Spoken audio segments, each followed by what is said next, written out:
আচ্ছা, আপনারা দুজন দুজনের সাথে কতদিন ধরে সম্পর্কে আছেন? আমরা দুজন দুজনাকে ৩ বছর ধরে চিনি। আপনারা নিশ্চয়ই এরপরে বিয়েতে গড়াবেন। মানে এই সম্পর্কটা নিশ্চয়ই বিয়েতে গিয়ে পরিপূর্ণতা পাবে? অবশ্যই বিয়ে করার প্ল্যানিং আছে। আচ্ছা ঠিক আছে। তাহলে আমার আরেকটা প্রশ্নের উত্তর দিন। আপনারা দুজন দুজনকে কতটুকু বিশ্বাস করেন? একটা পার্টনার আরেকটা পার্টনারের উপর যতটুকু বিশ্বাস করা দরকার, ঠিক ততটুকুই বিশ্বাস করি। এক্সকিউজ মি, আপনাদের দুজনের সাথে একটা গেম খেলতে পারি? হ্যাঁ, সিওর। কিন্তু কি গেম? এই গেমটা যদি আপনারা খেলেন এবং গেমে যদি আপনারা জিতেন তাহলে আপনারা পাচ্ছেন ৳১০,০০০। ১০,০০০ টাকা? তাহলে তো গেম খেলাই যায়। ঠিক আছে। তাহলে আমি গেমটা শুরু করছি। আচ্ছা, আপনারা দুজন দুজনের সাথে কতদিন ধরে সম্পর্কে আছেন? আমরা দুজন দুজনাকে ৩ বছর ধরে চিনি।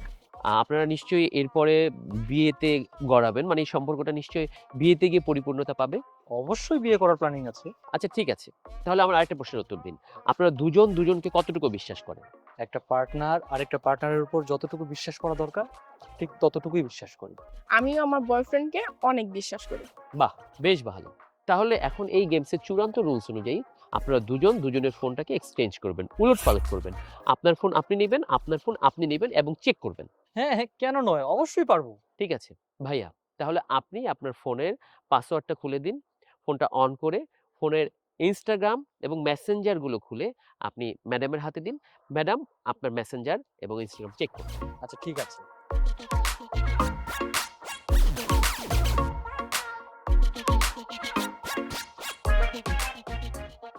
আচ্ছা ম্যাডাম, এই যে স্যারের Messenger বা Instagram এর মেসেজে যারা আছেন তাদের সবাইকে কি আপনি চেনেন?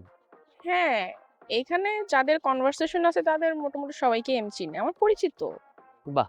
It's very good. তাহলে ভাইয়ার ফোনটা ভাইয়াকে দিন এবং আপনার হাতে থাকা আপনার ব্যক্তিগত ফোনটি খুলে Messenger এবং Instagram এই দুটো সহ ভাইয়ের হাতে দিয়ে দিন। কেন? এটা কেমন কথা? আমার ফোন কেন দিতে হবে? আমি আমি কেন আমার ফোন দিতে যাব? ম্যাডাম, আমি তো বলেই দিয়েছিলাম, দুজনের ফোন দুজনের সাথে এক্সচেঞ্জ করতে হবে। ভাইয়া আপনাকে ফোন দিবে এবং আপনার ফোনটা ভাইয়াকে দিবেন। সেটাই তো রুলস ছিল। না, না, আমি তো ভাবছিলাম শুধু ওর ফোনটা আমাকে দেখতে হবে। আমার ফোনটা যে দিতে হবে এটা তো আমি জানতাম না। কি ব্যাপার? তোমার ফোনটা আমাকে দাও, আমি দেখি। না, আমার ফোনের ব্যাটারি লো হয়ে গেছে, অফ হয়ে গেছে। আরে কিছুক্ষণ আগেই তো তোমার ফোনটা অন ছিল। অন ছিল কিন্তু কিছুক্ষণ আগেই ডাউন হয়ে গেছে। বাট আমি তো একটু আগে দেখলাম ফুল চার্জ। কিভাবে ডাউন হলো? আরে আশ্চর্য তো, ফোন বন্ধ হয়ে গেছে। এটারও তো এক্সপ্লেনেশন দিতে হবে তোমাকে। কই দেখি। এই তো, তোমার ফোনটা তো অন হয়ে গেছে।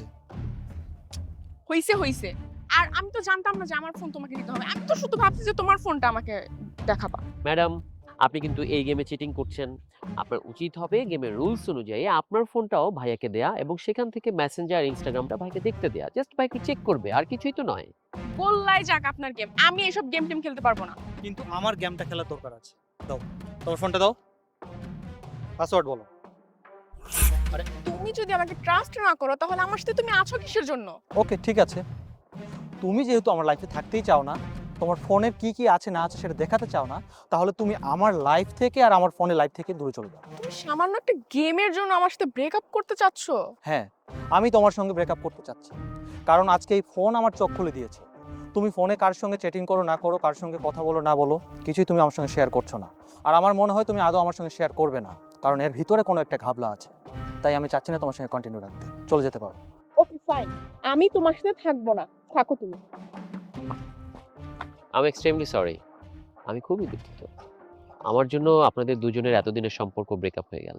আরে না, আপনি কেন আমাকে সরি বলছেন? এই গেমটার কারণে আজকে আমি সত্যিটা জানতে পারলাম ও কি করে না করে। তাছাড়া আমি তো ওকে বিয়ে করতে চেয়েছিলাম, আর বিয়ের পরে যদি এইসব করতো তাহলে তো আমার সংসারটা নষ্ট হয়ে যেত। আপনি ভালো করেছেন, আপনি যে কাজটা করেছেন। না আসলে আপনার ভিতর হয়তো এখন একটা রাগ কাজ করছে আমার উপরে। করতেই পারে, স্বাভাবিক। কারণ এতদিনের সম্পর্ক ভেঙে গেল শুধুমাত্র একটা মোবাইল আদান-প্রদানের কারণে। আসল ঘটনা কিন্তু তা নয়। আপনার এই গার্লফ্রেন্ড আপনার সাথে সম্পর্ক চলাকালীন অবস্থায় আমার আরো ২ টো ফ্রেন্ডের সাথে রিলেশন করছে এবং সেটা রিসেন্টলি ধরা খায়। ধরা খাওয়ার পরে আমরা জানতে পারি যে ও আপনার সাথে ৩ বছরের রিলেশনে আছে।